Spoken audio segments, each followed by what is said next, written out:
Hello అండి, welcome to my interest మన్పా kitchen. ఇవాళ మనము పూరి కుర్మా చేసుకుందాము. ఇక్కడ పూరి కోసం ముందుగా నేను గోధుమ పిండి తీసుకున్నాను. నేను ఇక్కడ 2 కప్పుల వరకు గోధుమ పిండి తీసుకున్నాను.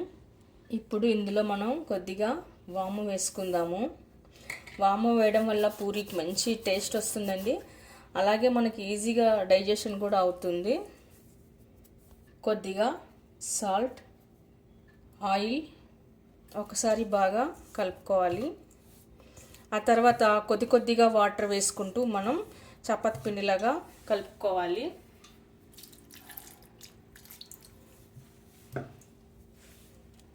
ఇలాంతా తడిపి పెట్టుకున్న తర్వాత మరొకసారి ఆయిల్ వేసుకొని బాగా కలుపుకొని పెట్టుకోవాలి.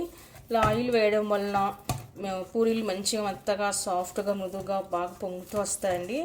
ఆ తర్వాత మనము ఒక 10 నిమిషాల పాటు ఉంచి పక్కన పెట్టుకోవాలి. ఇక్కడ నేను కుర్మా కోసం క్యారెట్, బఠానీ, బీన్స్, గడ్డకోసు తీసుకున్నాను. క్యాబేజ్ గడ్డ వస్తుంది కదా, అది తీసుకున్నాను. అలాగే 2 బాయిల్ పొటాటోస్ కూడా తీసుకోవాలి. మనం కుర్మా కోసం జీడిపప్పు పలుకులు తీసుకోవాలండి.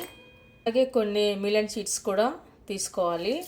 మీ దగ్గర మిలన్ సీడ్స్ లేకపోతే గసగసాలైనా వేసుకోవచ్చు. మనం మిక్సీ పట్టి పౌడర్ లాగా చేసి పెట్టుకుందాము. ఇలా పౌడర్ లాగా చేసి పెట్టుకున్న తర్వాత మనం ఇందులో కొద్దిగా వాటర్ వేసుకుందాము. ఈ పేస్ట్ వేయడం వలన కుర్మాకి మంచి టేస్ట్ వస్తుందండి. ఇప్పుడు మనం కడాయి పెట్టుకొని అందులో 2 టేబుల్ స్పూన్ల ఆయిల్ వేసుకున్న తర్వాత కొద్దిగా నెయ్యి వేసుకోవాలి. ఆయిల్ హీట్ అయిన తర్వాత ఆవాలు, జీలకర్ర వేసుకోవాలి. ఇప్పుడు ఆవాలు చిట్టబట్టమన్న తర్వాత కట్ చేసి పెట్టుకుని ఆనియన్ ముక్కలు వేసుకోవాలి. ఆనియన్ కలర్ మారే వరకు కలుపుకోవాలి. కరివేపాకు, పసుపు, కొద్దిగా సాల్ట్, బఠానీ, క్యారెట్, గడ్డకోస్, క్యాబేజీ గడ్డ, అలాగే బీన్స్. వీటిలోని కొంచెం పచ్చివాసన పోయే వరకు బాగా కలుపుకొని పెట్టుకోవాలి. తర్వాత 2 నిమిషాల వరకు మగ్గనివ్వాలి. ఆ తర్వాత ఇదిగా అల్లం వెల్లుల్లి పేస్ట్, అల్లంలోని పచ్చివాసన పోయే వరకు కలుపుకోవాలి. కట్ చేసి పెట్టుకున్న టమాటా వేసుకోవాలి. ఇప్పుడు టమాటా బాగా మగ్గే వరకు కలుపుకొని పెట్టుకోవాలి. ఇప్పుడు మనం స్మాష్ చేసి పెట్టుకున్న బాయిల్ పొటాటోని వేసుకోవాలి. ఇది వేయడం వలన గ్రేవీకి మంచి టేస్ట్ వస్తుంది, చిక్కదనం వస్తుంది గ్రేవీ. ఇప్పుడు ఒకసారి అంతా కలుపుకొని పెట్టుకుందాము. ఇప్పుడు రెడ్ చిల్లీ పౌడర్, సాల్ట్, ధనియా పౌడర్ కలుపుకొని పెట్టుకోవాలి. ఇప్పుడు మనం గ్రేవీకి తగినంత వాటర్ వేసుకుందాము. గరం మసాలా, కుర్మాకి గరం మసాలా కంపల్సరీ వేసుకోవాలండి. చాలా పడని వాళ్ళు స్కిప్ చేయొచ్చు, కానీ గరం మసాలా వేస్తేనే చాలా టేస్ట్ బాగుంటుందండి. ఆ ఫ్లేవర్ వస్తుంది కుర్మాకి. తర్వాత 1 నిమిషం పాటు ఉడకనివ్వాలి. తర్వాత ఇప్పుడు మనం జీడిపప్పు, మిలన్ సీడ్స్ వేసుకోవాలండి. పేస్ట్ చేసి పెట్టుకున్నాం కదా, అది వేసుకోవాలి.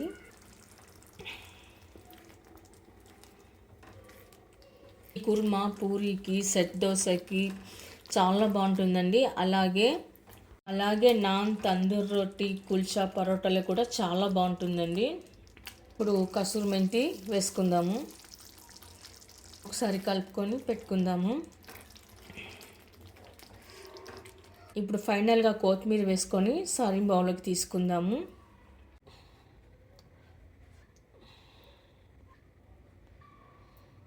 ఇప్పుడు మనం చపాతీ పిండిని తీసుకొని చిన్న ఉండలుగా చేసుకొని పెట్టుకోవాలా. పూరీ సైజ్ చేసుకొని పెట్టుకుందాము.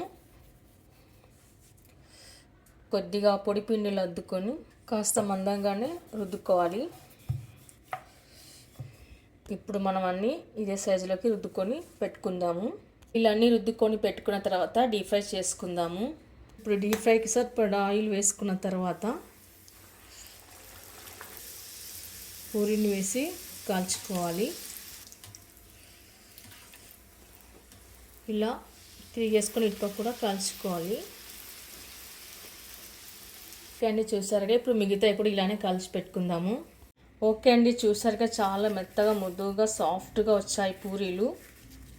పూరీలో వామ వేయడం వల్ల మరింత టేస్ట్ సూపర్గా ఉందండి. దీని కాంబినేషన్ వెజిటేబుల్స్ కుర్మా చేయడం వలన సూపర్గా ఉంటుంది. మీరు కూడా ఒకసారి ట్రై చేయండి. మీకు ఎలా కుదిరిందో కామెంట్స్లో పెట్టండి. లైక్ చేయండి, షేర్ చేయండి. తప్పకుండా మన ఛానల్ని సబ్స్క్రైబ్ చేయండి. Thank you for watching.